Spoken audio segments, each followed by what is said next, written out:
Okay, ரொம்ப சந்தோஷம். தமிழ் சுத்தமாக இருக்கும். இல்லை, நான் கொஞ்சம் குழப்பமாயிட்டேன். இல்லை, விரும்பாக்கத்துக்கு ஓயமாருக்கான வந்தோம் அப்படின்னு சொல்லிட்டு நல்லா ஆங்கிலம் நல்லா பேசுறீங்க. ஸோ ப்ரிப்பேர்மெண்ட் வந்து நல்லா அழகாக போன ஆரம்பிச்சிருக்கு. எனக்கு ஏன் close to the family function நான் சொன்னேன்னா, எனக்கு அவரை தெரியாது. ஆனால் அவரை ஃபர்ஸ்ட் டைமாக நான் மீட் பண்ணும்போது நான் அவர்கிட்ட கேட்டேன், இது ஃபர்ஸ்டா ஜிம்மா செகண்ட் ஜிம்மான்னு கேட்டேன்.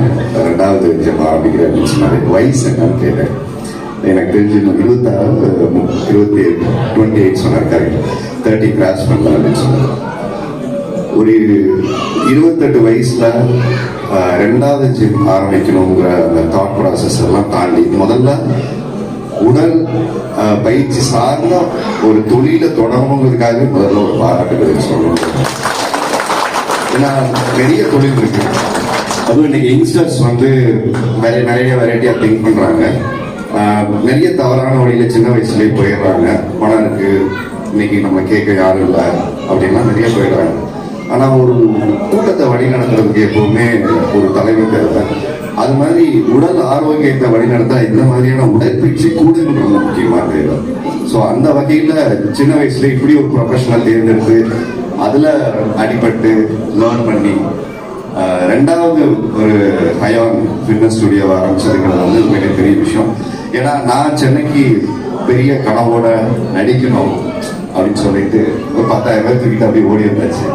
அப்பா கிட்ட சண்டை எல்லாம் போட்டு இருக்கிற நகையெல்லாம் விட்டு ஒரு 10,000 அப்படியே அவர் கேட்டு வாங்கிட்டு ஏதோ ஒரு குறிப்பு தெரியும், இந்த சென்னை நம்மளையும் பார்த்துக்கணும் அப்படிங்கிறது. ஆனால் வந்ததுக்கு அப்புறம் தான் தெரிஞ்சது, சென்னை வந்து எல்லாரையும் பார்க்குற மாதிரி தான் உன்னையும் பார்க்கணும், நல்லா ஸ்பெஷலாலாம் நிறைய பார்த்துக்காது அப்படின்னு. 10,000 தீர்ந்து போனதுக்கு அப்புறம் தான் அந்த பீச்சிலையும் காலையில் எந்திரிச்சு சுற்றும் போது தான் தெரிஞ்சது. அப்பெல்லாம் சொல்லுவோம், இந்த பக்கம் தானே எம்ஜிஆர் போனாரு, இந்த பக்கம் தானே கலைஞர் வந்தாரு, இந்த பக்கம் தானே ரஜினி போனாரு, எம்ஜிஆர் இப்படிதான் கதை நாங்களாம் பேசிட்டு நானும் என் ஃப்ரெண்டு பேசிட்டு போகும்போது ஒரு நாள் நம்மளே இந்த உலகம் பேசுவோம் அப்படிங்கிற அந்த தன்னம்பிக்கை இருந்துச்சுல்ல. அங்கிருந்து ஆரம்பிச்சு இங்கே வந்து நிற்கும் போது தான் நானும் தம்பி அப்படி பார்க்கறேன். ஸோ இங்கே ஆரம்பிச்ச அவருடைய வாழ்க்கை ஒவ்வொரு இடங்களையும் ஒரு 50 கிராம்ஸ் போடுற அளவுக்கு அவருடைய முயற்சியும் உழைப்பும் இருந்தால் எல்லா இடத்துலையும் சாத்தியம் அப்படிங்கிறார். இந்த தன்னம்பிக்கை இருக்குல்ல, நமக்கு முன்னாடி வாழ்ந்த மனிதர்கள் நமக்கு கொடுக்கறதே தன்னம்பிக்கை தான். ஏன்னா அவங்களும் ஜீரோல இருந்தா லைஃபை ஸ்டார்ட் பண்ணிருக்காங்க. ஸோ நானும் அப்படிதான் வந்தேன்.